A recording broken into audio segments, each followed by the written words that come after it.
रात के करीब 11 बज रहे थे। पूरा दिन दूसरों के काम करते-करते स्वाति के शरीर की एक-एक हड्डी जैसे जवाब दे चुकी थी। पसीने से भीगा हुआ दुपट्टा उसके कंधों से फिसल रहा था। हाथों पर बर्तन धोते-धोते लाली उभरी हुई थी और पैरों में इतनी जान भी नहीं बची थी कि ज्यादा देर खड़ी रह सके। वो धीरे-धीरे चलती हुई पीछे के गार्डन में आकर एक पत्थर की बेंच पर बैठ गई।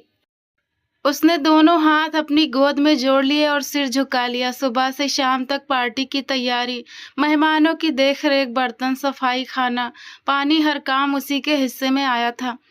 मगर शाम ढल गई, रात हो गई और किसी ने एक बार भी नहीं पूछा था कि उसने खुद भी कुछ खाया है या नहीं। भूख अब दर्द से आगे निकल चुकी थी, मगर दिल तो जैसे खून के आंसू रो रहा था। उसकी पलकों पर आंसू तैरने लगे। उसे अपनी शादी की पहली रात याद आ गई थी। कैसे मासूम उम्मीदों के साथ उसने अपने पति के नाम की सेज सजाई थी।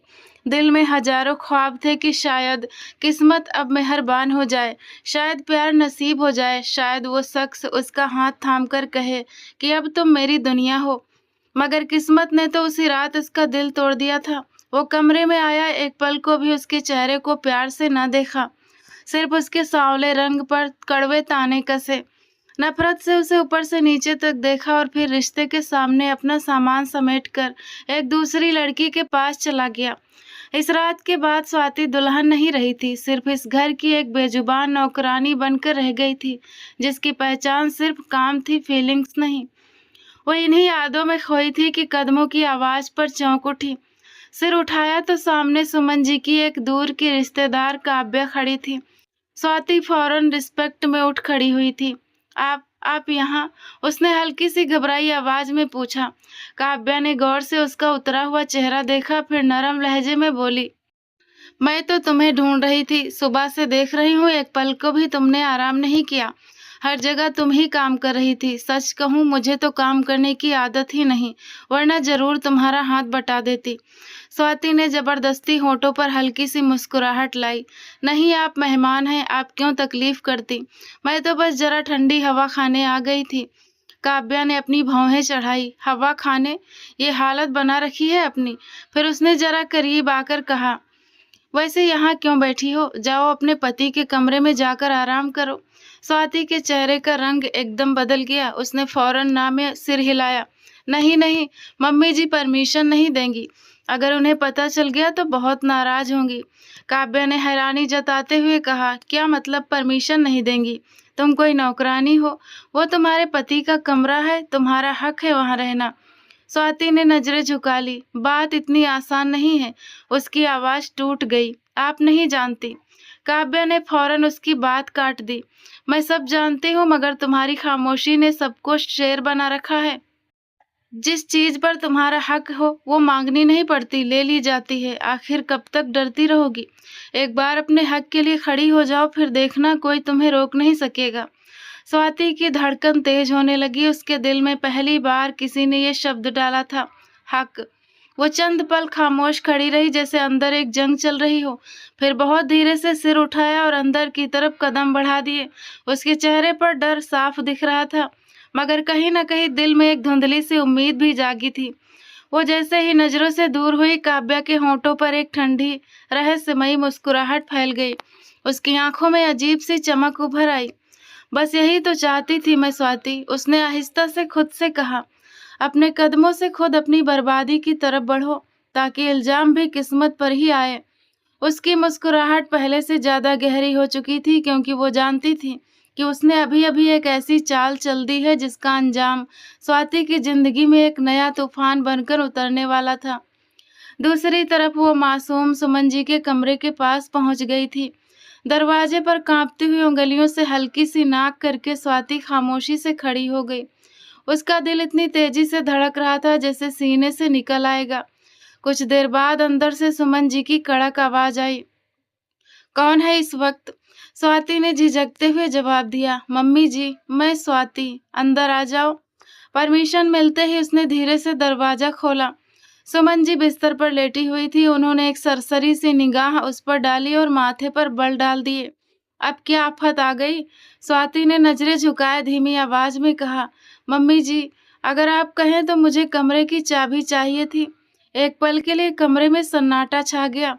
फिर सुमन जी के होठों पर एक कड़वी हंसी फैल गई। किस कमरे की चाबी? जी मेरे। वो शब्द न ढूंढ सकी। सुमन जी ने उसकी बात पूरी कर दी। मेरे बेटे के कमरे की। उनकी आवाज में इतनी नफरत थी कि स्वाति का सिर और झुक गया। कितनी जल्दी हक जताने का शौक जाग गया तुम्हें। उन्होंने तकिए का सहारा लेते हुए कहा, सुनो स्वाति, अलग कमरे में सुहागिनें सोती हैं, वो नहीं जिन्हें पति ने पहली रात अपनाने से इनकार कर दिया। स्वाति की आंखें भर आई, मगर उसने कोई जवाब न दिया।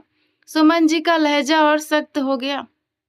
तुम्हें शायद अब तक समझ नहीं आया, मेरा बेटा तुम्हें अपने साथ रखने के लायक भी नहीं समझता। उसने तुम्हें हाथ तक नहीं लगाया और तुम ख्वाब देख रही हो कि उसके कमरे में जाकर आराम करोगी। हर लफ्ज जैसे अंगारा बनकर स्वाति पर गिर रहा था। लेकिन मम्मी जी, मैं सिर्फ बहुत थक गई हूँ, उसने बामुश्किल इतना कहा। तो क्या हुआ? सुमन जी ने बेरहमी से जवाब दिया, इस घर में काम करने वाले थकते नहीं क्या? जाओ, जहाँ रोज सोती हो वहीं जाकर लेट जाओ। मेरे बेटे के कमरे की दहलीज भी तुम्हारे नसीब में नहीं है। स्वाति ने एक बार फिर हिम्मत करके कहा, सिर्फ आज के लिए, एक लफ्ज भी और नहीं। सुमन जी ने गुस्से से उसकी बात काट दी। तुम्हें लगता है मैं इस कमरे की चाबी तुम्हारे हाथ में दूंगी? जिस लड़की को मेरा बेटा अपनी बीवी मानने को तैयार नहीं, उसे मैं उसके कमरे में भेज दूं? अपनी औकात में रहो, यही तुम्हारे लिए बेहतर है। यह कहकर उन्होंने नफरत से मुंह दूसरी तरफ मोड़ लिया और आंखें बंद कर ली, जैसे स्वाति का वहां होना भी उन्हें बर्दाश्त नहीं था। स्वाति कुछ पल वहीं खड़ी रही, आंखों में आंसू भर आए थे, मगर वो उन्हें गिरने नहीं देना चाहती थी। फिर अचानक काव्या की बातें उसके दिमाग में गूंजने लगी। जिस चीज पर तुम्हारा हक हो वो मांगनी नहीं पड़ती। उसने बिना सोचे साइड टेबल की तरफ देखा, जहां चाबी साफ नजर आ रही थी। उसके हाथ कांपने लगे। दिल लगातार डर रहा था, अगर सुमन जी जाग गई तो शायद आज वो इस घर में जिंदा न बच सके। मगर शरीर की टूटती हुई ताकत, सारा दिन की बेइंतहा मेहनत और सिर्फ कुछ पलों के सुकून की ख्वाहिश इस डर पर भारी पड़ गई। उसने संभल कर कदम आगे बढ़ाया, फिर दूसरा। सांस जैसे गले में अटक गई थी। उसने कांपते हुए हाथ से चाबी उठाई। कुछ पलों तक वो एकदम शांत खड़ी रही, जैसे खुद यकीन ना आ रहा हो कि उसने वाकई ये कर लिया है। सुमन जी वैसे ही दूसरी तरफ करवट लिए सो रही थी। स्वाति ने धीरे से मुट्ठी में चाबी मजबूती से बंद की, सिर झुकाया और दबे कदमों से कमरे से बाहर निकल गई। दरवाजा बंद होते ही उसने एक गहरी सांस ली। डर अब भी उसके चेहरे पर था, मगर आज पहली बार उसने किसी की धमकी, किसी के ताने और किसी के हुक्म से ज्यादा अपनी थकान को अहमियत दी थी, बिना ये जाने कि यही एक कदम आने वाले तूफान की शुरुआत होने वाला था। कमरे का दरवाजा धीरे से बंद करते ही स्वाति ने राहत की सांस ली। कमरा इस वक्त काफी ठंडा था। एक पल के लिए वो हैरान भी हुई। आशुतोष तो मुंबई में था, फिर कमरा ठंडा क्यों था?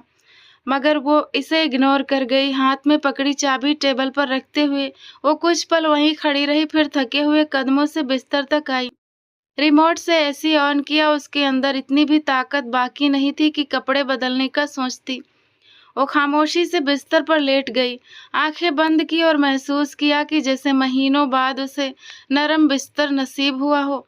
अभी एक पल ही गुजरा था कि अचानक उसने अपनी पीठ पर किसी के हाथ का टच महसूस किया। उसका पूरा शरीर सुन्न हो गया।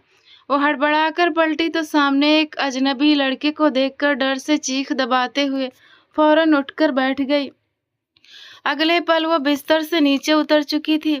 सामने मौजूद शख्स काफी हैंडसम और रौबीला पर्सनालिटी का मालिक था। लंबा कद, गहरी आंखें और चेहरे पर कॉन्फिडेंस। मगर इस वक्त स्वाति के लिए वो सिर्फ एक अजनबी मर्द था। आप कौन हैं? उसकी आवाज डर से कांप रही थी। और मेरे पति के कमरे में क्या कर रहे हैं? लड़की ने हैरानी से उसे देखा, फिर एक हल्की सी मुस्कुराहट उसके होठों पर आई। मैं तो आशुतोष का दोस्त हूँ, लेकिन सवाल तो मुझे करना चाहिए, आप कौन हैं? स्वाति ने फौरन जवाब दिया, मैं उसकी बीवी हूँ। उसकी बात सुनकर वो जैसे चौंक गया। बीवी? माफ कीजिएगा, मगर आशुतोष की शादी तो एक विदेशी लड़की से हुई है। आप कब से उसकी बीवी बन गई? स्वाति के माथे पर बल आ गए। ये क्या बकवास कर रहे हैं आप? किस विदेशी लड़की की बात कर रहे हैं? वो सीरियस होकर बोला, एक अंग्रेज लड़की, सब जानते हैं वो तो काफी टाइम से उसी के साथ है। बस। स्वाति ने गुस्से में उसकी बात काट दी। झूठ बोलने की जरूरत नहीं है, और आपकी इतनी हिम्मत कैसे हुई मुझे हाथ लगाने की? मैं अभी जाकर मम्मी जी को बताती हूँ कि उनके बेटे के कमरे में एक अजनबी लड़का छुपा हुआ है। वो पलटकर दरवाजे की तरफ बढ़ने वाली थी कि लड़के ने शांत लहजे में कहा, बाहर आने की जरूरत नहीं है, जरा रुक जाओ, असल तमाशा तो अभी शुरू होने वाला है। स्वाति ने हैरत से उसकी तरफ देखा। क्या मतलब? मगर उसके शब्द पूरे भी ना हुए थे कि कमरे का दरवाजा जोर से खुला। सबसे आगे काव्या खड़ी थी, उसके पीछे सुमन जी, रामनाथ जी और घर के कई लोग अंदर दाखिल हो गए। इतने लोगों को एक साथ देखकर स्वाति का रंग सफेद पड़ गया। वो घबराकर 2 कदम पीछे हट गई। सुमन जी की नजर जैसे ही उस लड़के विराज पर पड़ी और फिर स्वाति पर गई, उनकी आंखों में आग भड़क उठी। वो लपक कर आई और पूरी ताकत से स्वाति के मुंह पर थप्पड़ दे मारा। बदचलन लड़की, उनकी चीख पूरे कमरे में गूंजी। मुझे पहले दिन से तुम पर शक था, आखिर बाहर मुंह मार ही लिया तुमने। मेरा बेटा तुम्हें हाथ क्या लगाता? तुमने तो दूसरे मर्द ढूंढ लिए। स्वाति रो पड़ी। नहीं, भगवान के लिए ऐसी बात ना करें, मैं तो सिर्फ आराम करने। खामोश। सुमन जी ने उसकी बात काट दी। अब ड्रामा मत करो। स्वाति ने रोते हुए विराज की तरफ इशारा किया। मैं इनको जानती तक नहीं, ये कौन है मुझे नहीं मालूम। उस पल विराज बेहद इत्मीनान से अपनी जगह से उठा और सबकी तरफ देखकर बोला, मैडम झूठ बोल रही हैं, काफी टाइम से हमारे रिलेशन थे। आज भी इन्होंने ही मुझे बुलाया था। मैं खिड़की के रास्ते आया हूँ ताकि किसी को शक न हो। झूठ। स्वाति की चीख निकल गई। ये सरासर झूठ बोल रहा है। रामनाथ जी गुस्से से आगे बढ़े। उन्होंने विराज का कॉलर पकड़ लिया। बदमाश, मेरी बहू के साथ चक्कर चलाने की हिम्मत कैसे हुई तेरी? विराज ने एक झटके से उनका हाथ हटाया और ठंडे लहजे में बोला, खबरदार, दोबारा हाथ लगाने की कोशिश भी ना कीजिएगा। मैं शांत जरूर हूँ, कमजोर नहीं। जो कहना था कह दिया, अब रास्ते से हट जाइए।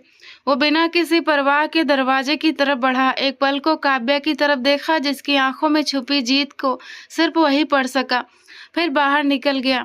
स्वाति बेबस नजरों से सबको देखती रही। मैं बेकसूर हूँ, भगवान की कसम मैं बेकसूर हूँ। मगर उसकी एक न सुनी गई। सुमन जी ने गुस्से से उसका हाथ पकड़ा और जोर से खींच लिया। कसमें अपने पास रखो, आज के बाद इस घर में तुम्हारे लिए कोई जगह नहीं है। मेरा बेटा तुम जैसी औरत को कभी एक्सेप्ट नहीं करेगा। स्वाति दर्द से कराह उठी। भगवान के लिए मेरी बात तो सुन ले, मुझे फंसाया गया है। चुप। सुमन जी ने उसे घसीटते हुए बाहर निकालना शुरू कर दिया। हमारी इज्जत मिट्टी में मिलाकर अब मासूम बन रही हो। निकल जाओ इस घर से। आज से हमारा तुमसे कोई रिश्ता नहीं। स्वाति के आंसू लगातार बहते जा रहे थे। वो दुहाइयां देती रही, सफाइयां पेश करती रही, मगर किसी के चेहरे पर रहम का एक साया भी नहीं आया। कुछ ही पलों में घर का मेन गेट उसके मुंह पर बंद हो चुका था और वो अंधेरी रात में तन्हा खड़ी थी, ये समझे बिना कि उसकी जिंदगी का सबसे बेरहम खेल अभी शुरू हुआ था। 1 घंटे बाद रात के 12 बज चुके थे। स्वाति फुटपाथ के किनारे घुटनों को समेटे बैठी थी। उसकी आंखें लगातार बह रही थी, मगर अब आंसू भी जैसे थक चुके थे। जिंदगी में पहली बार उसे शिद्दत से एहसास हुआ था कि इंसान का बेघर होना सिर्फ छत न होने का नाम नहीं, बल्कि हर उस दरवाजे का बंद हो जाना है जहां वो दस्तक दे सके। उसने सिर उठाकर सामने सड़क को देखा, फिर नजरें झुका ली। अब कहाँ जाऊं? उसके होठों से बिना आवाज के बात निकली। पेरेंट्स तो उसे बचपन में ही छोड़ गए थे। चाचा और चाची ने गले से लगाकर पाला, अपनी औलाद से बढ़कर प्यार दिया, मगर शादी के कुछ समय ही बाद एक भयानक कार एक्सीडेंट ने वो सहारा भी छीन लिया। उनका छोटा सा घर ही उसकी आखिरी उम्मीद थी, मगर उनके अपने बच्चों ने वो मकान बेचकर जैसे आपस में बांट लिया और स्वाति को किसी ने एक दिन के लिए भी अपने घर में जगह न दी। आज उसके पास ना कोई अपना था, ना कोई दरवाजा, ना कोई नाम लेने वाला। वो इन्हीं कड़वी सोचों में गुम थी कि उसे अपने पास किसी के बैठने का एहसास हुआ। उसने चौंक कर दाईं तरफ देखा तो विराज चुपचाप सिर झुकाए बैठा था। उसे देखते ही स्वाति के चेहरे पर नफरत साफ दिखने लगी। वो फौरन उठ खड़ी हुई। तुम्हारी हिम्मत कैसे हुई मेरे पास बैठने की? उसकी आवाज़ नफ़रत से काँप रही थी। अपनी औकात देखी है तुमने? मेरी ज़िंदगी तबाह करके अब मेरे पास आकर बैठ रहे हो। दफ़ा हो जाओ यहाँ से। मेरी नज़रों के सामने से चले जाओ। विराज ने सिर उठाया। उसकी आँखों में पहली बार पछतावे की झलक थी। मैं जानता हूँ तुम्हें मुझसे नफ़रत है और होनी भी चाहिए। नफ़रत? स्वाति तल्खी से हँस पड़ी। नफ़रत तो बहुत छोटा शब्द है। तुमने मेरी इज़्ज़त, मेरा घर, मेरी ज़िंदगी सब कुछ छीन लिया। अगर तुम मेरे सामने मर भी जाओ तो मैं तुम्हारे लिए एक दुआ भी नहीं करूँगी। विराज ने धीरे से कहा, मैं माफ़ी मांगने आया हूँ। माफ़ी? उसने गुस्से से कदम आगे बढ़ाया। क्या तुम्हारी माफ़ी से मेरी इज़्ज़त वापस आ जाएगी? क्या मेरा घर वापस मिल जाएगा? क्या लोग मुझे फिर से उसी नज़र से देखेंगे? विराज ने एक गहरी सांस ली। मुझे आशुतोष ने इस काम के पूरे 1 करोड़ रुपए दिए थे। मुझे इस वक्त पैसों की सख्त ज़रूरत थी। मैं लालच में आ गया। स्वाति की आंखें फैल गई। तो मेरी जिंदगी सिर्फ 1 करोड़ की थी। इस बात में ऐसा दर्द था कि विराज नजरें न मिला सका। मैंने बहुत बड़ी गलती की, मैं मानता हूँ, विराज ने कहा। मगर एक बात और भी है। आशुतोष ने मुझे बताया था कि तुम्हारा इस दुनिया में कोई नहीं, कोई ठिकाना नहीं। इसीलिए मैं सीधा अपने घर नहीं गया। मैं यहाँ तुम्हारे लिए आया हूँ। स्वाति ने नफरत से उसे देखा। मेरे लिए तुम? हाँ, वो सीरियस होकर बोला। तुम चाहो तो मेरे साथ चल सकती हो, मेरे घर में रह सकती हो। स्वाति का चेहरा गुस्से से लाल हो गया। मैं मर जाऊंगी लेकिन तुम्हारे साथ नहीं जाऊंगी, समझ आई? तुम जैसे इंसान के साथ रहने से बेहतर है मैं यहीं सड़क पर मर जाऊं। तुमने मेरी पूरी जिंदगी बर्बाद कर दी। विराज ने उसकी बात चुपचाप सुनी, फिर नरम लहजे में बोला, मैं तुमसे कोई गलत बात नहीं कर रहा। मेरी बात पूरी सुन लो। मेरे घर में सिर्फ मैं रहता हूँ। मुझे एक ऐसी फीमेल की जरूरत है जो घर का ख्याल रख सके, खाना बना दे, सफाई देख ले। बदले में तुम्हें रहने के लिए छत मिलेगी, इज्जत से रहोगी, कोई तुम्हें हाथ भी नहीं लगाएगा। स्वाति ने नफरत से कहा, तुम्हारी कस्मों पर भरोसा कर लूं जैसे पहले किया था? भरोसा मत करो, वक्त को आजमा लो। विराज ने इत्मीनान से जवाब दिया। वैसे भी इस वक्त रात के 12 बज चुके हैं। तुम अकेली हो, बेसहारा हो। अगर यहाँ बैठी रही तो ना जाने कौन तुम्हें किस नज़र से देखे। कम से कम मेरे साथ चलो। सुबह होते ही अगर तुम्हें लगे कि मैं भी दूसरों जैसा हूँ तो फौरन चली आना, मैं तुम्हें नहीं रोकूंगा। स्वाति ने आंसू पोंछे। उसका दिल अब भी इस शख्स से सख्त नफरत करता था, मगर हकीकत उसके सामने खड़ी थी। उसके पास ना पैसे थे, ना रहने की जगह, ना कोई रिश्तेदार। उसने चारों तरफ नजर दौड़ाई मगर हर तरफ उसे सिर्फ अजनबी पर नजर आया। उसने दांत भींचते हुए कहा, मैं तुम्हें कभी माफ नहीं करूंगी, कभी नहीं। विराज ने धीरे से सिर हिलाया। शायद मैं इस काबिल भी नहीं हूँ। स्वाति ने कुछ पल खामोश रहकर आखिरकार आंखें बंद की, जैसे अपनी किस्मत के सामने हार मान रही हो। फिर टूटे हुए लहजे में बोली, सिर्फ रहने के लिए, इससे ज्यादा कोई उम्मीद मत रखना। विराज खामोशी से खड़ा हुआ। बस इतना ही काफी है। स्वाति भी उठ गई मगर उसके हर कदम में मजबूरी साफ दिखाई दे रही थी। वो उस शख्स के साथ जा रही थी जिससे वो दुनिया में सबसे ज्यादा नफरत करती थी, क्योंकि किस्मत ने उसके लिए बाकी सारे रास्ते बंद कर दिए थे। कुछ देर बाद गाड़ी एक ऊंचे लोहे के गेट के सामने आकर रुकी। गेट खुलते ही गाड़ी अंदर दाखिल हुई तो स्वाति की नजरें खुद ब खुद चारों तरफ घूमने लगी।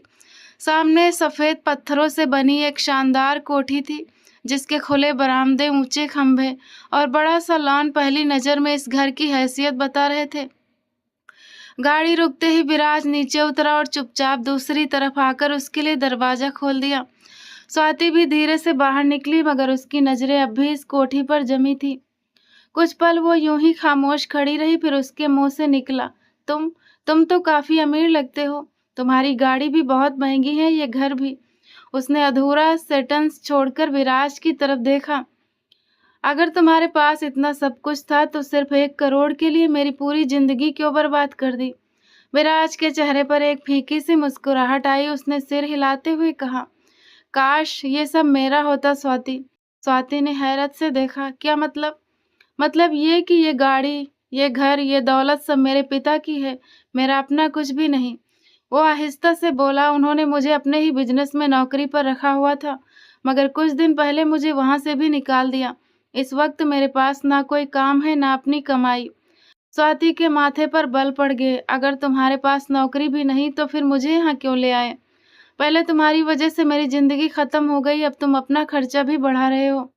विराज ने फौरन ना में सिर हिलाया। नहीं, ऐसी बात नहीं है। इस घर के स्टाफ की सैलरी, राशन, सारे खर्च भी पिताजी ही देते हैं। अब इस बात से फर्क नहीं पड़ता कि यहाँ एक मेंबर और बढ़ गया। कम से कम 3 टाइम का खाना, पहनने के लिए कपड़े और सिर छुपाने की जगह तो तुम्हें मैं दे ही सकता हूँ ना। स्वाति ने नजरें झुका ली। उसके दिल में अजीब सी टीस उठी। कभी वो भी एक बड़े घर की बहू थी, आज एक छत मिलने पर थैंकफुल होने की नौबत आ गई थी। उसने धीमी आवाज में कहा, मुझे सिर्फ रहने की जगह चाहिए, सर्वेंट क्वार्टर दिखा दो, मैं वहीं रह लूंगी। विराज ने फौरन उसकी बात काट दी। सर्वेंट क्वार्टर बिल्कुल नहीं। क्यों? स्वाति ने हैरत से पूछा। क्योंकि तुम वहां नहीं रहोगी, वो सीरियस होकर बोला। ऊपर एक गेस्ट रूम खाली है, आज से वो तुम्हारा कमरा होगा। स्वाति ने फौरन इनकार में सिर हिला दिया। नहीं, मैं इतने बड़े कमरे में नहीं रह सकती। मैं यहाँ काम करने आई हूँ, मेहमान बनकर नहीं। विराज ने उसकी बात शांति से सुनी, फिर हल्का सा मुस्कुराया। काम करने वाली नहीं, घर की मैनेजर। फर्क समझती हो? स्वाति ने अविश्वास से उसे देखा। मैनेजर? हाँ, घर की देखभाल तुम करोगी, स्टाफ पर नजर रखोगी और बाकी सारे इंतजाम संभालोगी। इस हिसाब से तुम्हें वही फैसिलिटी मिलेगी जो इस जिम्मेदारी के मुताबिक होनी चाहिए। सर्वेंट क्वार्टर में रहकर तुम पूरे घर का मैनेजमेंट कैसे देख सकोगी? स्वाति ने दोबारा कहा। लेकिन मुझे इस सब की आदत नहीं है। विराज ने हल्के से उसकी बात काट दी। और मुझे बहस की आदत नहीं। उसके लहजे में पहली बार हल्की सी सख्ती आई। जो कमरा मैं दे रहा हूँ, तुम वहीं रहोगी। यहाँ मेरी मर्जी चलेगी, तुम्हारी नहीं। स्वाति ने कुछ पल खामोशी से उसकी तरफ देखा।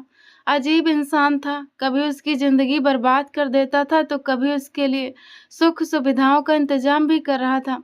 वो कुछ कहना चाहती थी मगर शब्द साथ छोड़ गए। आखिरकार उसने चुपचाप नजरें झुका ली।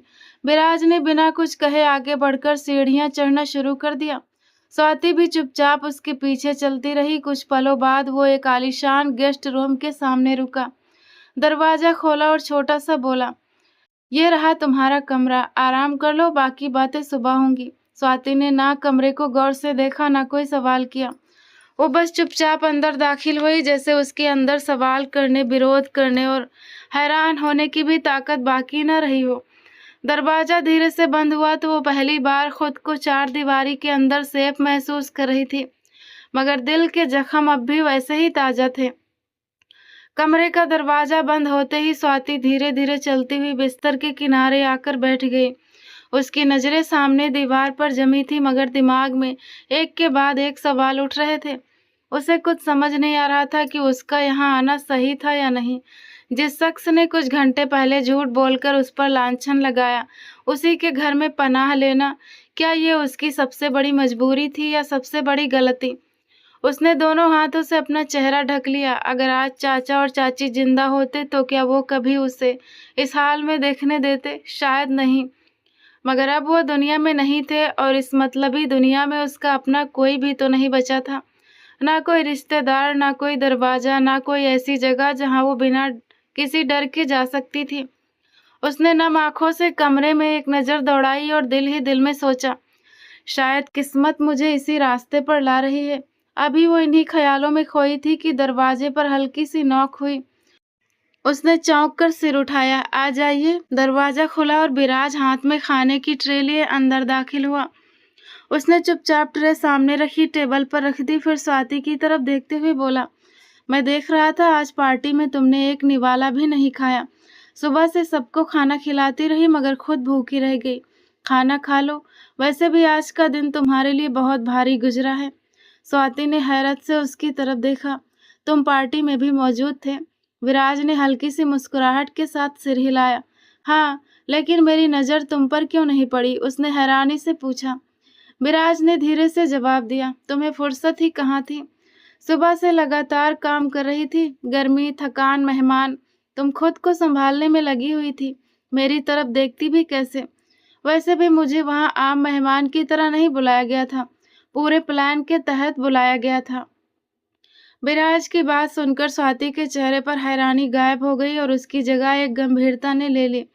इस पूरे प्लान में कौन कौन शामिल था? स्वाति ने सीधे उसकी आंखों में देखते हुए पूछा। कमरे में कुछ पलों के लिए बिल्कुल सन्नाटा छा गया। विराज ने एक लंबी सांस ली, जैसे उसे भी सच बोलने में भारीपन महसूस हो रहा हो। शायद ये बात मुझे तुम्हें नहीं बतानी चाहिए। आखिर आशुतोष मेरा दोस्त है और दोस्तों की बातें छुपानी चाहिए। वो कुछ पल चुप रहा, फिर नजरें झुकाकर बोला, लेकिन तुम्हारे साथ जो कुछ भी हुआ है उसके बाद मेरा चुप रहना भी एक बड़ी गलती जैसा लग रहा है।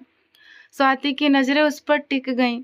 विराज ने धीरे से कहा, तुम्हारी सास सुमन जी, आशुतोष और काव्या, ये तीनों शुरू से ही इस पूरे प्लान में शामिल थे। उनका मकसद सिर्फ एक था, तुम्हें हमेशा के लिए उस घर से बाहर निकालना। स्वाति के होंठ खुद ब खुद खुल गए। काव्या भी? विराज ने हाँ में सिर हिलाया। याद है, उसी ने तुमसे कहा था कि अपने पति के कमरे में जाकर आराम करो। वो सब पहले से डिसाइड था। असल प्लान तो ये था कि मैं सर्वेंट क्वार्टर में जाऊं, जहां तुम पहले रहती थी, और वहां सबको बुलाकर तमाशा खड़ा किया जाए।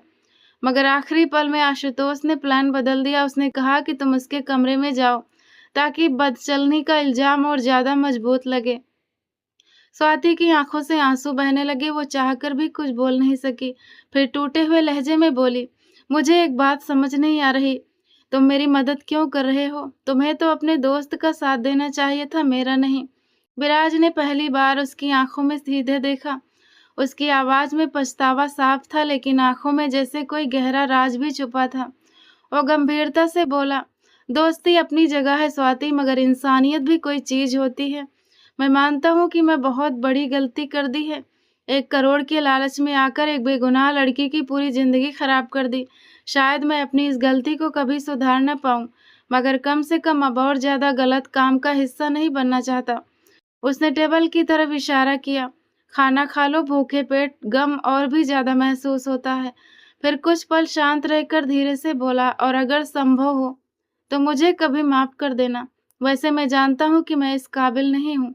ये कहकर उसने आगे कुछ नहीं कहा। वो खामोशी से पलटा, दरवाजा खोला और कमरे से बाहर निकल गया। स्वाति देर तक टेबल पर रखी खाने की ट्रे को देखती रही। उसके दिमाग में अब भी बहुत से सवाल घूम रहे थे, मगर शरीर की कमजोरी हर फीलिंग पर भारी पड़ चुकी थी। उसे बहुत तेज भूख महसूस हो रही थी। आखिरकार उसने चुपचाप प्लेट अपनी तरफ खींची, पहला निवाला तोड़कर मुंह में रखा और कई घंटों बाद पहली बार अपने खाली पेट को कुछ सुकून दिया। हालांकि उसके दिल का जख्म अब भी वैसे ही ताजा था। सुबह की हल्की रोशनी कमरे में फैल चुकी थी, मगर स्वाति अभी तक बिस्तर के किनारे खामोश बैठी थी। रात भर जागने की वजह से उसकी आंखों के नीचे काले घेरे साफ दिख रहे थे। वो अपने हाथों की उंगलियों को बिना ध्यान दिए एक दूसरे में फंसा रही थी कि अचानक दरवाजे पर नॉक हुई। आ जाइए, उसने धीमी आवाज में कहा। दरवाजा खुला और एक अधेड़ उम्र की फीमेल केयरटेकर सम्मान के साथ अंदर आई। उसके चेहरे पर अपनापन था। बेटा, छोटे साहब ने आपको डाइनिंग रूम में बुलाया है। स्वाति ने चौंक कर उसकी तरफ देखा, फिर आहिस्ता से बोली, आप उनसे कह दे कि मैं अभी नहीं आ सकती, कुछ देर आराम करना चाहती हूँ, फिर नाश्ता कर लूंगी। केयर टेकर कुछ पल खामोश रही, फिर नरमी से बोली, मैं यहीं कहकर गई थी बेटा, मगर उन्होंने कहा है कि आपको हर कीमत पर बुलाकर लाऊं। उन्होंने कहा कुछ जरूरी काम की बात करनी है। स्वाति ने एक पल के लिए आंखें बंद कर ली। उसे याद आया कि अब वो किसी और के घर में थी। यहाँ उसकी अपनी मर्जी नहीं चल सकती थी। वो यहाँ सिर्फ रहने नहीं बल्कि काम करने भी आई थी। उसने खामोशी से अपना दुपट्टा ठीक किया, बिस्तर से उठी और केयर टेकर के साथ बाहर आ गई। कुछ ही पलों बाद वो डाइनिंग रूम में दाखिल हुई। विराज पहले ही टेबल की एक तरफ बैठा हुआ था। पूरा नाश्ता टेबल पर सजा था, मगर साफ दिख रहा था कि उसने अभी तक एक निवाला भी नहीं खाया था, जैसे वो सिर्फ स्वाति का इंतजार कर रहा हो। स्वाति धीरे धीरे उसके करीब पहुंची। विराज ने सिर उठाकर उसे देखा और शॉर्ट में बोला, बैठ जाओ, तुमसे कुछ बात भी करनी है और साथ में नाश्ता भी करना है। स्वाति ने नजरें झुका ली, मुझे भूख नहीं है।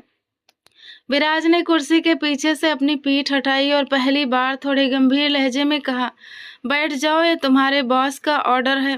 स्वाति ने चौंक कर उसकी तरफ देखा। आज उसका अंदाज बिल्कुल बदला हुआ था। न कल वाली नरमी थी, न पछतावे की झलक। उसके लहजे में एक जिम्मेदार और कामयाब इंसान का कॉन्फिडेंस था। वो खामोशी से कुर्सी खींचकर बैठ गई। विराज ने उसकी तरफ प्लेट सरकाई, पहले नाश्ता शुरू करो, फिर बात करते हैं। स्वाति ने चुपचाप एक छोटा सा निवाला तोड़ा। विराज ने पानी का गिलास अपनी तरफ खींचते हुए पूछा, क्वालिफिकेशन कितनी है तुम्हारी? स्वाति ने छोटा सा जवाब दिया, मैंने इंटर किया हुआ है, आगे पढ़ने का मन था। फिर क्या हुआ? उसने अगला सवाल किया।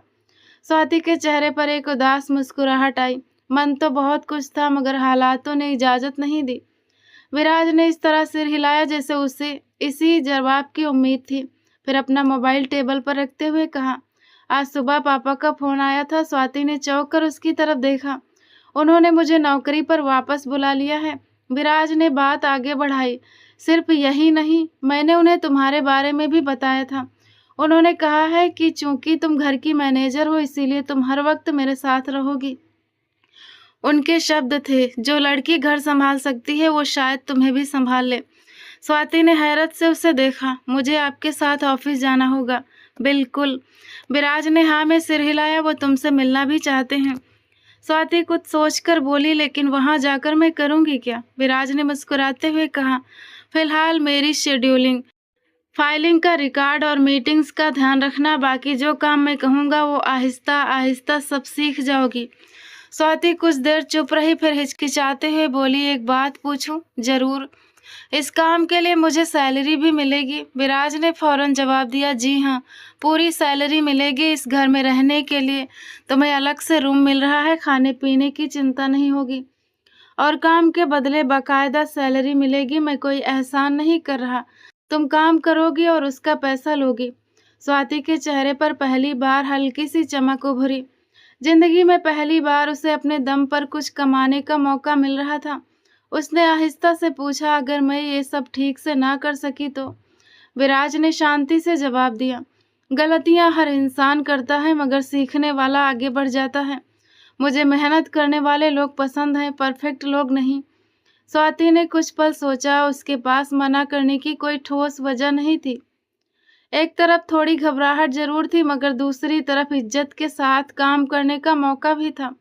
आखिरकार उसने धीरे से सिर हिला दिया, ठीक है, मैं आपके साथ चलूंगी।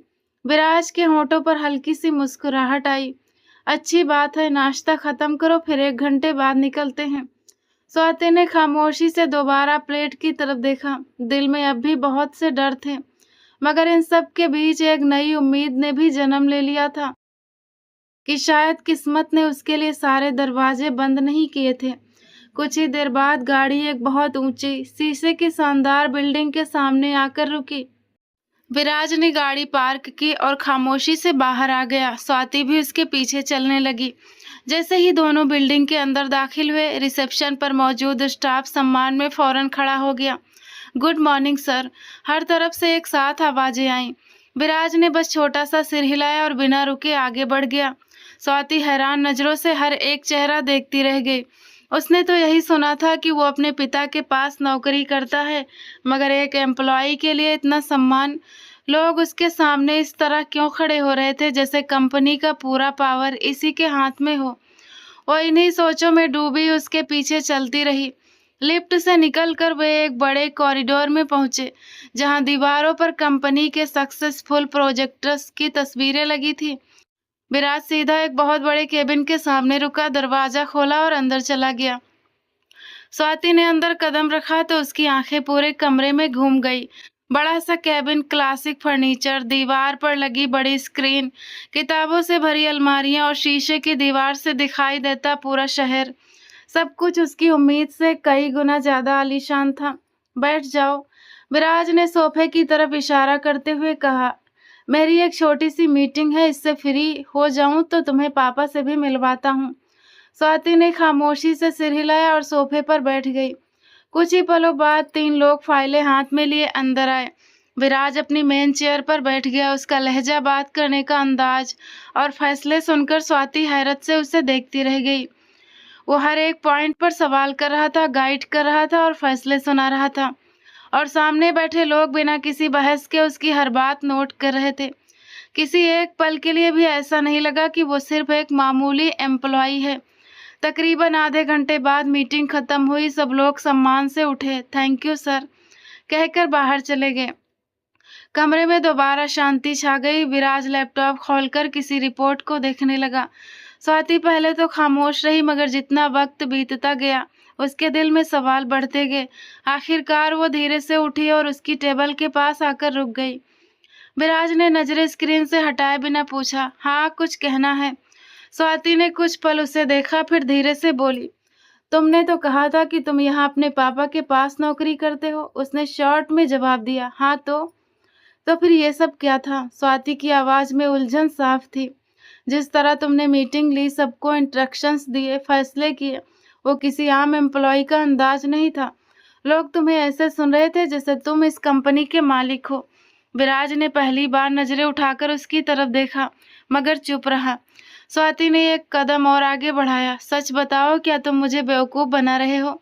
उसने ध्यान से उसके चेहरे को देखते हुए कहा, पता नहीं क्यों, मगर मुझे तुम्हारी आंखों में हमेशा कोई ना कोई राज नजर आता है। ऐसा लगता है जैसे तुम हर बात पूरी नहीं बताते। आखिर सच क्या है? कुछ पलों तक विराज खामोशी से उसे देखता रहा, फिर उसने लैपटॉप बंद कर दिया। उसके चेहरे पर हल्की सी मुस्कुराहट आई, मगर आंखों में गंभीरता वैसी ही थी। स्वाति, हर इंसान की जिंदगी में कुछ बातें ऐसी होती हैं जिन्हें वक्त से पहले जान लेना अच्छा नहीं होता। यानी वाकई कोई राज है? उसने फौरन सवाल किया।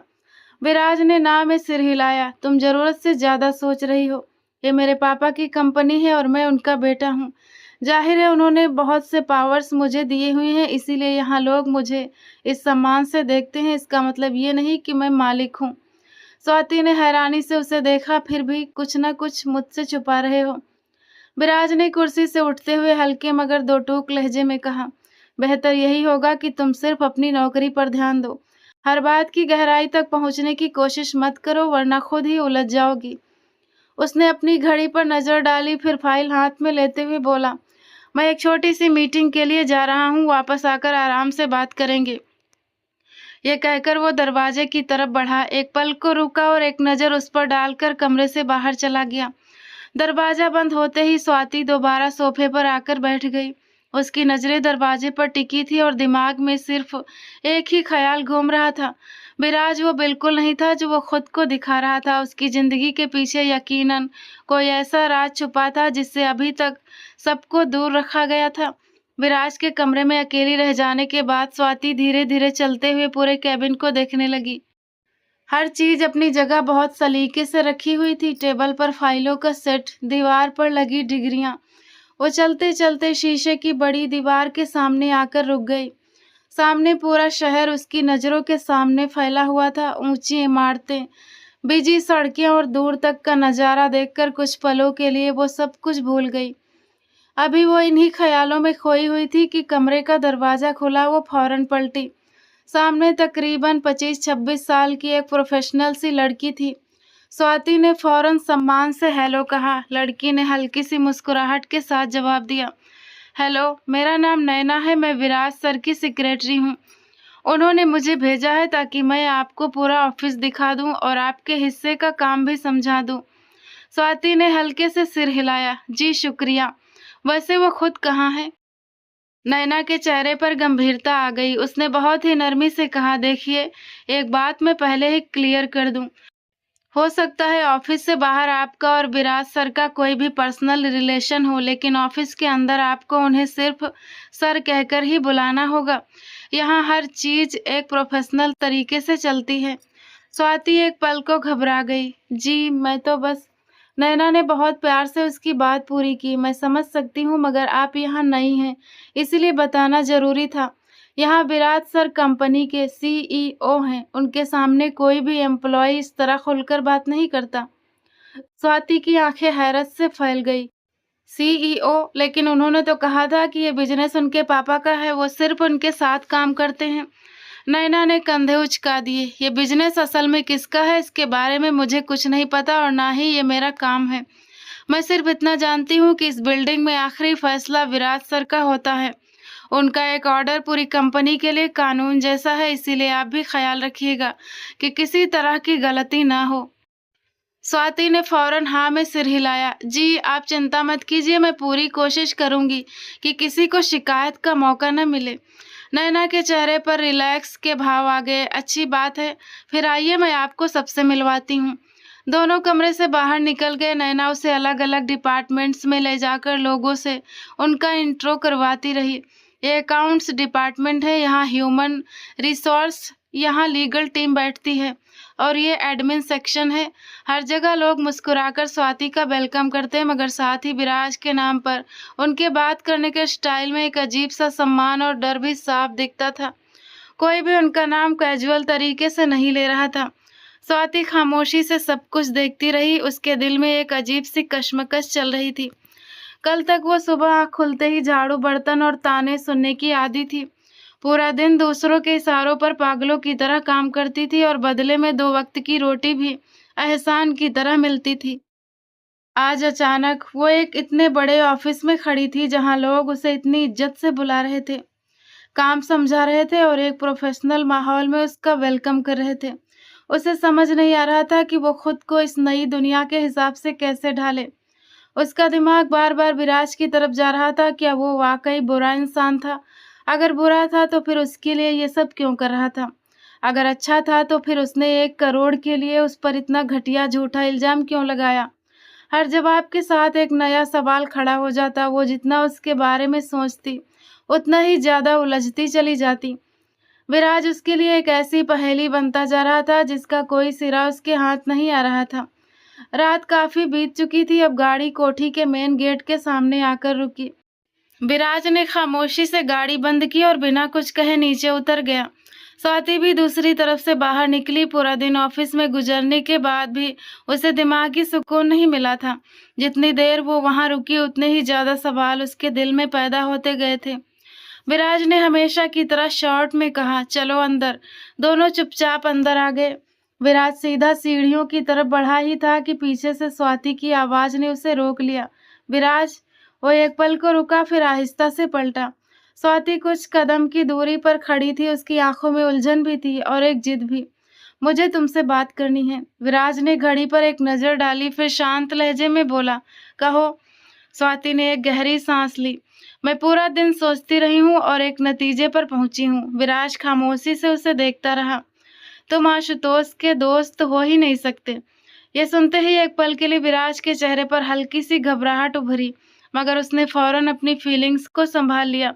उसने एक हल्की सी मुस्कुराहट लाते हुए कहा, ये अचानक कैसी बातें करने लगी हो? स्वाति ने ना में सिर हिलाया। नहीं, मैं सीरियस हूँ। आशुतोष जैसा घटिया, मतलबी और संवेदनहीन इंसान, उसका तुम जैसे इंसान से कोई कनेक्शन हो ही नहीं सकता। तुम दोनों एक जैसे नहीं हो। विराज ने नजरें चुरा ली। हर दोस्ती नेचर देखकर नहीं होती स्वाति, कभी कभी हालात भी लोगों को मिला देते हैं। यह जवाब मुझे ठीक नहीं लगा। स्वाति ने फौरन कहा, सिर्फ एक बार सच बता दो, क्या तुम वाकई आशुतोष के दोस्त हो? क्या वाकई मेरे साथ जो कुछ हुआ वो सब कुछ तुमने सिर्फ पैसों के लिए किया था? विराज कुछ पल खामोश रहा। उसकी उंगलियां बिना सोचे घड़ी के स्ट्रैप पर फिसलने लगी। तुम्हें यह सब कुछ क्यों सोचना पड़ रहा है? क्योंकि आज मैंने अपनी आंखों से बहुत कुछ देखा है। स्वाति ने उसकी आंखों में देखते हुए कहा, ऑफिस में हर कोई तुम्हें इस तरह देखता है जैसे तुम इस कंपनी की जान हो। तुम्हारा एक इशारा सबके लिए ऑर्डर होता है। तुम कहते हो ये तुम्हारे पापा का बिजनेस है, मगर सच ये है कि तुम इस बिजनेस को चलाते हो। तुम कोई आम एम्प्लॉय नहीं हो। तुम बहुत अमीर हो, बहुत पावरफुल हो। वो एक पल को रुकी, फिर धीरे से बोली, और ऐसा इंसान सिर्फ 1 करोड़ के लिए किसी बेगुनाह लड़की की जिंदगी बर्बाद नहीं करता। बात कुछ और है और तुम मुझसे वो बात छुपा रहे हो। विराज के चेहरे पर कुछ पलों के लिए खामोशी छा गई। उसने स्वाति को गौर से देखा, जैसे अंदाजा लगा रहा हो कि वो सच के कितनी करीब पहुंच चुकी है। फिर उसने नकली बेफिक्री दिखाते हुए एक हल्की सी हंसी हंस दी। तुम तो जासूस बनती जा रही हो स्वाति। स्वाति के चेहरे के भाव नहीं बदले। बात मत बदलो, मेरे सवाल का जवाब दो। विराज ने दोनों हाथ अपनी पॉकेट में डाल लिए। स्वाति, कभी कभी इंसान अपनी सोच से ऐसी कहानियां बना लेता है जिसका सच से कोई वास्ता नहीं होता। तुम भी शायद वही कर रही हो। यानी मैं गलत हूँ? उसने फौरन पूछा। मुझे लगता है तुम्हें कोई गलतफहमी हुई है, विराज ने नरम लहजे में कहा। ऑफिस में जो कुछ तुमने देखा वो सिर्फ मेरी जिम्मेदारी थी, इससे ज्यादा कुछ नहीं। बाकी जहाँ तक आशुतोष की बात है, मैंने पहले भी कहा था कि वो मेरा दोस्त है। स्वाति ने मायूसी से उसे देखा। तुम झूठ बोल रहे हो। विराज ने एक पल के लिए आंखें बंद की, जैसे अंदर ही अंदर किसी उलझन से गुजर रहा हो, मगर अगले ही पल नॉर्मल होते हुए बोला, चलो अब ये सब छोड़ो, पूरा दिन काम किया है, जाकर कपड़े चेंज कर लो, फिर साथ बैठकर डिनर करते हैं। विराज, स्वाति ने दोबारा आवाज दी, मगर उसने इस बार रुकने की जहमत नहीं उठाई। सिर्फ इतना कहा, हर सवाल का जवाब वक्त पर मिलता है, उससे पहले नहीं। ये कहकर वो तेज कदमों से सीढ़ियां चढ़ता हुआ अपने कमरे की तरफ बढ़ गया। स्वाति वहीं खड़ी उसे जाता हुआ देखती रही। उसके दिल में अब पहले से कहीं ज्यादा यकीन हो चुका था कि विराज सिर्फ एक नाम नहीं बल्कि एक राज था। एक ऐसा राज जिसे वो हर कीमत पर दुनिया की नजरों से छुपा कर रखना चाहता था। और यही खामोशी स्वाति के दिल में उठने वाले हर नए सवाल को पहले से ज्यादा गहरा करती जा रही थी। वक्त धीरे धीरे बीतता गया। पूरा 1 महीना गुजर चुका था। इस 1 महीने में ना जाने कितनी चीजें बदल गई थी। शुरू शुरू में दोनों के बीच सिर्फ काम भर की बात होती थी, फिर आहिस्ता आहिस्ता बहसें मजाक में बदलने लगी और कड़वापन हल्की सी दोस्ती में ढलने लगा। अब वे दोनों रोज सुबह एक साथ नाश्ता करते, एक ही गाड़ी में ऑफिस जाते, शाम को साथ वापस आते और रात का खाना भी अक्सर एक ही टेबल पर खाते थे। स्वाति के चेहरे पर भी अब पहले जैसी लगातार उदासी नहीं रहती थी, मगर आज वापसी के पूरे रास्ते में एक अजीब सी खामोशी छाई हुई थी। गाड़ी विराज चला रहा था, मगर उसका चेहरा काफी गंभीर और सख्त बना हुआ था। कई बार स्वाति ने बात शुरू करने की कोशिश की, आज ऑफिस में ज्यादा काम था क्या, थक गए हो, मगर हर बार सिर्फ हाँ या हूँ कहकर शांत हो जाता। आखिरकार गाड़ी कोठी के सामने आकर रुकी। दोनों अंदर दाखिल हुए। विराज सीधा सीढ़ियों की तरफ बढ़ा ही था कि पीछे से स्वाति ने उसे पुकार लिया, विराज। वो रुका मगर पलटा नहीं। स्वाति कुछ कदम चलकर उसके करीब आई। क्या बात है, आज इतने चुप चुप क्यों हो? उसने ध्यान से उसके चेहरे को देखा। मुझसे कोई गलती हो गई है क्या? विराज ने बिना उसकी तरफ देखे जवाब दिया, नहीं, ऐसी कोई बात नहीं है। झूठ, स्वाति फौरन बोली। मैं 1 महीने से तुम्हारे साथ रह रही हूँ, अब इतना तो समझने लगी हूँ कि तुम कब नॉर्मल होते हो और कब नहीं। बताओ आखिर हुआ क्या है? विराज ने एक गहरी सांस ली। छोड़ो स्वाति, बेकार बात है। नहीं, मुझे जानना है। स्वाति ने जिद की। पहले तो तुम कभी ऐसे नहीं होते थे। अगर कोई बात है तो साफ साफ कहो। कुछ पलों तक विराज खामोश रहा, फिर अचानक उसकी तरफ मुड़ा। आज ऑफिस में तुम सार्थक के साथ इतना हंस हंस कर क्यों बात कर रही थी? स्वाति एक पल के लिए हैरान रह गई, फिर खुलकर हंस पड़ी। बस यही बात है। हाँ, यही बात है, विराज ने गंभीरता से जवाब दिया। वो मेरा कॉलीग है, स्वाति ने सादगी से कहा। वो सम्मान से बात करते हैं, मैं भी सम्मान से जवाब देती हूँ। इसमें ऐसी कौन सी अजीब बात हो गई? विराज ने फौरन ना में सिर हिलाया। नहीं, बात सिर्फ इतनी नहीं थी, तुम दोनों काफी देर तक हंस रहे थे। तो? स्वाति ने हैरानी से पूछा। तुम झूठ बोल रहे हो। विराज का लहजा पहले से ज्यादा सख्त था। बात कुछ और है। स्वाति ने अपनी भौहें सिकोड़ ली। जैसे क्या? क्या तुम उसे पसंद करती हो? ये सवाल सुनते ही स्वाति कुछ पल उसे देखती रह गई। उसके चेहरे की हैरत आहिस्ता आहिस्ता एक गहरी मुस्कुराहट में बदल गई। ओह, वो धीरे से बोली, तो तुम्हें जलन हो रही है? बकवास मत करो। विराज ने फौरन नजरें चुरा ली। मुझे किसी से जेलसी नहीं होती। स्वाति ने हाथ बांध लिए। फिर ये सवाल क्यों? हम तो सिर्फ बॉस और एम्प्लॉय हैं, याद है ना? फिर तुम्हें इस बात से फर्क क्यों पड़ा कि मैं किससे बात कर रही थी? विराज ने हल्का सा गला साफ किया। मैंने कहा ना, जेलसी नहीं हो रही। बस तुम मेरे अलावा ऑफिस में किसी से बात नहीं करती थी। आज अचानक तुम्हें इतना घुलते मिलते देखा तो थोड़ा अजीब लगा, बस। स्वाति ने हंसते हुए सिर हिलाया। तुम्हारी वजह से तो अब मैं लोगों से बात करना सीख गई हूँ। पहले मैं किसी से नजरें मिलाकर भी बात नहीं कर पाती थी। हर वक्त डरी सहमी रहती थी। अब आहिस्ता आहिस्ता सबके साथ उठना बैठना सीख रही हूँ। अगर कोई सम्मान से बात करेगा तो मैं भी तो सम्मान से जवाब दूंगी। विराज ने खामोशी से उसकी बात सुनी, मगर ना जाने क्यों उसके चेहरे के भाव और सख्त हो गए। उसे स्वाति की हर बात कांटों की तरह चुभ रही थी। उसने शॉर्ट में सिर्फ इतना कहा, अच्छा ठीक है। फिर विराज बिना कुछ कहे पलटा और तेज कदमों से सीढ़ियां चढ़ता हुआ अपने कमरे की तरफ चला गया। स्वाति वहीं खड़ी उसे जाता हुआ देखती रही। उसके होठों पर अब भी हल्की सी मुस्कुराहट थी, मगर आंखों में गहरी सोच उतर आई थी। आज उसे एक बात पहले से ज्यादा साफ महसूस हुई थी। विराज कभी भी आशुतोष का दोस्त नहीं हो सकता। उसकी ये बेचैनी, उसकी नजरें, उसकी बातों में छुपी जलन, ये सब किसी आम दोस्ती का रिएक्शन नहीं था। जरूर कोई ऐसा राज था जिसे वो हर कीमत पर छुपा रहा था, और स्वाति ने दिल ही दिल में फैसला कर लिया कि वो अब इस राज तक पहुंचकर रहेगी, चाहे इसके लिए कितने ही सवाल क्यों न करने पड़े। 2 दिन बाद किचन में खड़ी स्वाति खामोशी से बर्तन में चम्मच हिला रही थी। आज न जाने क्यों उसके दिल में एक अजीब सा सुकून था। पिछले 1.5 महीने में जिंदगी ने जैसे एक नया मोड़ ले लिया था। कभी वो एक ऐसे घर में रहती थी जहां उसकी सांस लेने पर भी ऐतराज होता था, और आज एक ऐसा इंसान उसकी जिंदगी में मौजूद था जो उसके चेहरे की थकान तक पढ़ लेता था। वो इन्हीं सोचों में खोई थी कि अचानक तेज कदमों की आवाज सुनाई दी। अगले ही पल विराज तेजी से किचन में दाखिल हुआ। उसके चेहरे पर साफ नाराजगी थी। स्वाति उसकी तेज आवाज पर चौंक गई। ये क्या कर रही हो तुम? वो उसके करीब आते हुए बोला। मैंने तुम्हें कितनी बार कहा है कि किचन में इतनी देर मत खड़ी हुआ करो, इतनी गर्मी है। सुबह से ऑफिस में काम किया, रात के 1:30 बजे तक मेरी फाइलें पूरी करती रही, और अब दोबारा यहाँ आकर खड़ी हो गई हो। आखिर अपनी तबीयत का भी कोई ख्याल है या नहीं? स्वाति के होठों पर खुद ब खुद एक हल्की सी मुस्कुराहट आ गई। बस आज दिल चाहा कि अपने हाथ से खाना बनाऊं, उसने धीरे से कहा। इतने दिनों से आप ही सब इंतजाम करते रहे हैं, आज सोचा आपको अपने हाथ का खाना खिलाऊं, फिर आप बताइएगा कैसा बना। विराज ने फौरन गैस बंद कर दी। मुझे कुछ नहीं खाना, पहले यहाँ से बाहर निकलो, अगर तुम बीमार हो गई तो। स्वाति ने गौर से उसके चेहरे को देखा, फिर आहिस्ता से बोली, आपको मेरी इतनी चिंता क्यों होती है? विराज खामोश हो गया।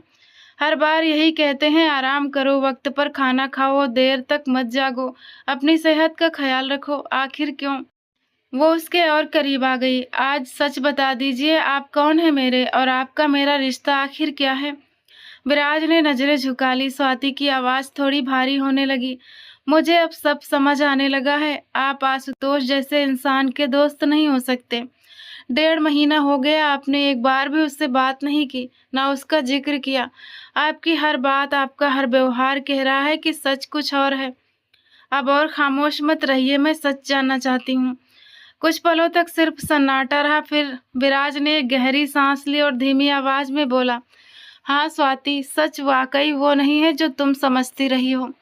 उसने आहिस्ता से उसकी तरफ देखा। आशुतोष मेरा कोई पक्का दोस्त नहीं था, बस मामूली जान पहचान थी। एक दिन उसके फोन में संयोग से उसकी शादी की फोटो देखी, और पहली बार तुम्हें देखा। पता नहीं क्यों उस एक फोटो ने मुझे बेचैन कर दिया। फिर उसने खुद तुम्हारे बारे में बातें बताई कि वो तुम्हें पसंद नहीं करता, तुम्हें घर से निकालना चाहता है, और उसने मुझसे इस गलत काम में मदद मांगी। मैं सिर्फ तुम्हें करीब से देखने के लालच में इस प्लान में शामिल हो गया। उसकी आवाज थोड़ी भारी हो गई, लेकिन जब मैंने तुम्हें करीब से देखा, तुम्हारी खामोशी, तुम्हारी सादगी और तुम्हारा सब कुछ बर्दाश्त कर जाना, मुझे खुद से नफरत होने लगी। उस रात जब तुम्हें सबके सामने अपमानित किया गया, मुझे ऐसा लगा जैसे मैंने अपने हाथों से एक बेगुनाह की जिंदगी बर्बाद कर दी हो। उसी रात मैंने फैसला कर लिया था कि चाहे किसी भी बहाने से सही, तुम्हें उस नरक से बाहर निकाल कर ले जाऊंगा। स्वाति की आंखों से आंसू बहने लगे। अगर ये सब था तो पहले क्यों नहीं बताया? विराज ने एक हल्की सी मुस्कुराहट के साथ सिर झुका लिया। क्योंकि मुझे डर था कि अगर मैंने अपने दिल की बात कह दी तो तुम हमेशा के लिए मुझसे नफरत करोगी। मगर अब और नहीं छुपा सकता स्वाति, मैं तुम्हें पसंद करता हूँ। शायद उसी दिन से जब पहली बार तुम्हें देखा था, और हर गुजरते दिन के साथ ये फीलिंग बढ़ती गई। लेकिन मैंने कभी तुमसे कोई उम्मीद नहीं रखी, क्योंकि तुम एक ऐसे रिश्ते में बंधी हुई थी जिसका सम्मान करना जरूरी था। स्वाति ने नम आंखों से उसे देखा। मैं भी एक बात कहना चाहती हूँ। विराज खामोशी से उसकी तरफ देखने लगा। शुरू में मुझे तुमसे सिर्फ चिढ़ थी, फिर उलझन हुई, फिर सम्मान पैदा हुआ, और अब ये दिल हर खुशी और परेशानी में सबसे पहले आप ही को ढूंढता है। शायद मैं भी आपको पसंद करने लगी हूँ। दोनों की आंखें भीग चुकी थी, मगर अगले ही पल विराज ने एक कदम पीछे हटते हुए मजबूत लहजे में कहा, लेकिन हम कोई गलत कदम नहीं उठाएंगे जब तक कानूनी तौर पर तुम इस पुराने रिश्ते और शादी से पूरी तरह आज़ाद नहीं हो जाती। हम सिर्फ एक दूसरे का सम्मान करेंगे। कल ही मैं वकील से बात करूंगा और डिवोर्स का केस फाइल करेंगे। जब कोर्ट तुम्हें पूरी तरह आज़ाद कर देगा और अगर उसके बाद भी तुम्हारा फैसला यही रहा, तब मैं तुमसे शादी करूंगा, छुपकर नहीं। मैं अपने प्यार को बदनाम नहीं होने दूंगा, बल्कि सर उठाकर सबके सामने तुम्हें अपनाऊंगा। स्वाति ने अपने आंसू साफ किए और पहली बार पूरे सुकून से मुस्कुरा दी।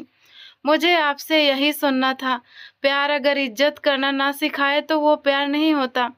विराज ने धीरे से कहा, मैं वादा करता हूँ अब तुम्हें कभी अकेला नहीं छोड़ूंगा, मगर हमारा हर कदम सही और कानूनी तरीके से उठेगा। स्वाति ने भी सिर हिलाया और मैं वादा करती हूँ, मैं अब अपनी जिंदगी डर में नहीं बल्कि पूरे आत्मसम्मान के साथ गुजारूंगी।